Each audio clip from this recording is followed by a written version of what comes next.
First, I'd like to say, if elected, oh no, that's different. Talking to God. Do you ever do it? I do. For example, if I buy a lotto ticket, I say to God, let me win and you get half, maybe more, of the winnings. I haven't won, ever. Or how about when you're on I-95 and that jerk cuts you off? God! But that's not much of a conversation either. But there are lots of conversations we have with God, or that I have with God. I remember, for example, the bedside prayer that my mother made me do every night, or else. Another type of talking was when I'm driving. The first 10 years of this century, my business was in mostly Central Florida. So I'd drive up, 3 hours up on Monday or Tuesday, and 3 hours back on Thursday or Friday. In those 6 hours, I'd have a lot of conversations with God. I'd tell him about problems of the business, or a contract, or this or that. Believe it or not, I came up with some answers, magically. Now, I don't know that those are my answers, or I can't tell you that there was a bolt of lightning that came from God, but somehow it always seemed to work. Plus, he kept me awake. That was a good news. There are other talkings with God.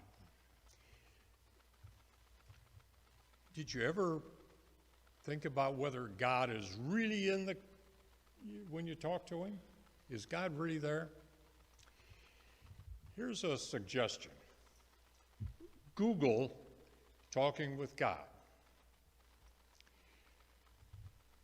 God's got to have a sore throat. There are so many entries. For example, there's a book, Conversations with God, 137 weeks on the New York Times bestseller list. A book. And then it had a follow-on movie that was successful. And of course, as you all know, well, not everybody, God came to earth in 1977 as George Burns in the movie, Oh God. That was a cute movie too. So I'd like to share with you 3 conversations that I've had with God. My memory may be a little iffy, but they've stayed with me for a long time. The first conversation was probably in 1968 or 1969. That was probably before some of you were even a glimmer in your daddy's mind. I had been married to that beautiful young lady, Jerry Sue, for about 5 or 6 years. We lived in Southern California. I was maybe 30 years old. If I asked sweetly, Susie would allow me to spend the weekend with some friends from Disney in the mountains. Climbing, hiking, skiing, with friends from Disney. This particular weekend trip, it's a winter weekend trip, was with the Sierra Club. It was training for glacier climbing. I don't know if any or many of you have ever been in the mountains or done any hiking or climbing, but preparation is always a big deal, and indeed it's important. A chartered bus took us, 10, 12 adults, men and women, into the high Sierras. Long trip. We registered with the Forest Service and hiked into the mountains, climbed up. The first day was about safety on ice and generally in the mountains. Then we hiked some more, climbed around some glaciers. Spent the night in sleeping bags and tents on a cold mountain. Sounds like fun, huh? The next morning, more training. One of the safety reminders was always to have your ice axe with you. As you moved about on the glacier or on ice, you know, you never know when a slip, a fall could happen, and the ice axe could help arrest that fall. Well, after lunch on the mountain, one of the men decides to walk across this patch of ice without his ice axe. In fact, he had even taken off his crampons. Now that's dumb, very dumb. All the instructors were yelling at him to stop. Well, he slipped. He fell and began to slide downhill. No one was close by to help. Girls screamed. I was frozen. This guy tried in vain to arrest his fall. But he only picked up speed downhill on the ice and on the snow. His body headed toward a large outcropping of rocks. Rather than stopping his slide, his body bounced up and off a big boulder, and then another, and then another. The body continued for maybe another 1,000 or 2,000 feet down the mountain, where it finally stopped, motionless. A Sierra Club instructor was near me. He motioned to me to go down with him to this motionless body on the ice. Yes, I did take my ice axe with me as I went. I had never in my life seen an injured person, bleeding, bones sticking out. The instructor tried to revive the guy. He asked me to hike out to the ranger station for the Forest Service. No cell phones in those days. I took off my crampons and ran, occasionally stumbled, down to the ranger station. Seemed like several hours before the forest rangers arrived. My fellow climber was dead.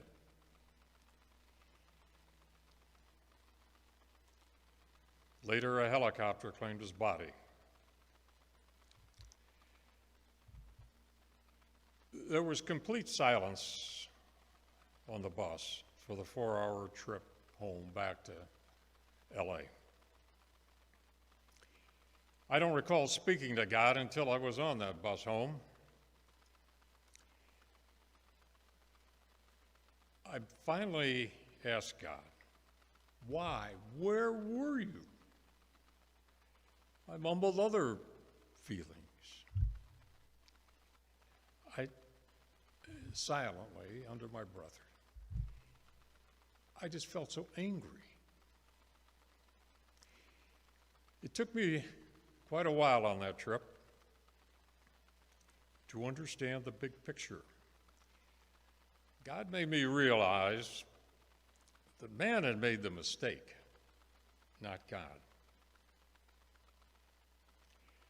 This tragedy, this event was reported in the LA Times 2 days later. That was a lesson I've never forgotten, and for all the times I've been in the mountains or skiing or climbing, I've never, ever gotten that picture out of my mind. Here's a second conversation I have with God. Fast forward about 40 years later, 2008. Occasionally, I had talked to my family about wanting to skydive. Anyway, my sons, my two boys, gave me a gift certificate for my 70th birthday, a skydive in DeLand, Florida. I was building condominiums at the time in New Smyrna Beach and Daytona. I was really excited to schedule this jump. Susie drove up from DeLand drove to DeLand from Coral Springs. My partner drove in from Daytona, and even my attorney shows up, and that's sort of scary. As I changed into my jumpsuit, I started to get a little nervous, sweaty palms. Each of us first-timers was linked to an instructor, so we wouldn't do anything too stupid. So this rickety old jump plane labors to get off the ground and up to about 14 or 15,000 feet on a clear, beautiful day in Central Florida. Interestingly, the first two jumpers were grandmothers in their mid-80s, my age today.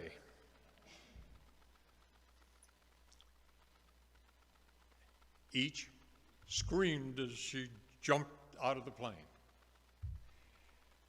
Then I was nudged to the big open door by the instructor.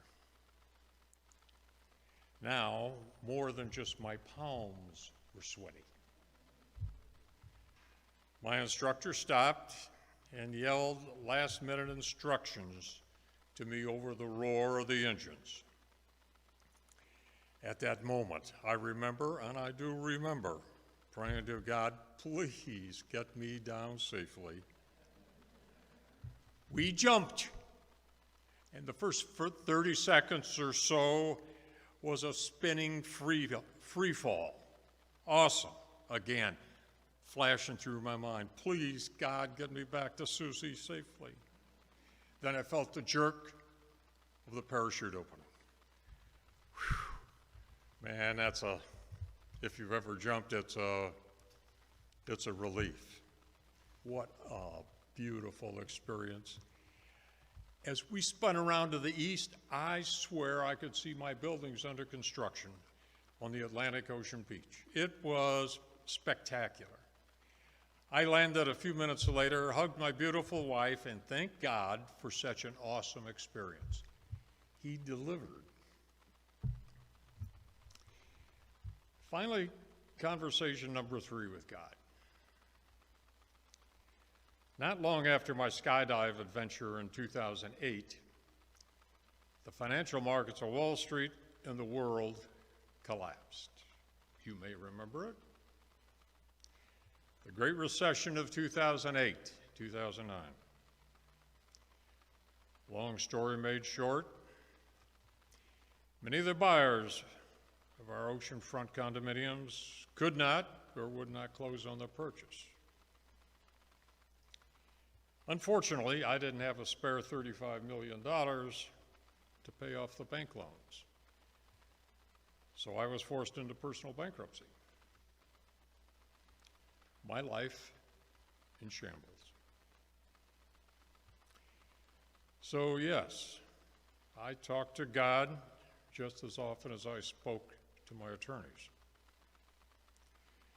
My many conversations at that time with God were really about me, about my life.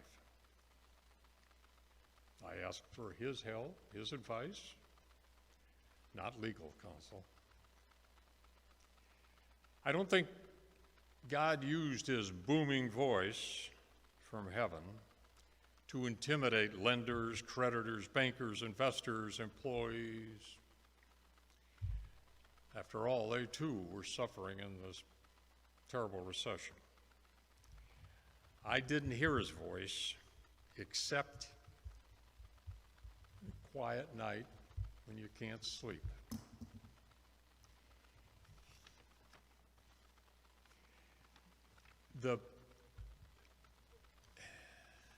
You know how memories stay with you? That memory stays with me. I often did feel his presence, and it gave me comfort in court hearings and negotiations. But most importantly, God reminded me that my life was not about bank accounts and deals. He reminded me of all the wonderful blessings he had given me, and I still had, my family and his family. 3 conversations, 3 lessons from God. I've had a lot of other conversations with God. After all, I am an old man. Most recently this week, we celebrated Jerry Sue's 25th birthday. I shouldn't do that in church, should I? And both our sons visited us. That visit was the answer to a prayer. Yes, God does talk. But the challenge is mine. Do I listen? Amen. Bring it in. Thank you. Thank you, Alan. Thank you so much. Have you ever conversed with the Lord and then shared that story with others? That's what our message is for us for this season of Lent. And so now we have our time of crescendo.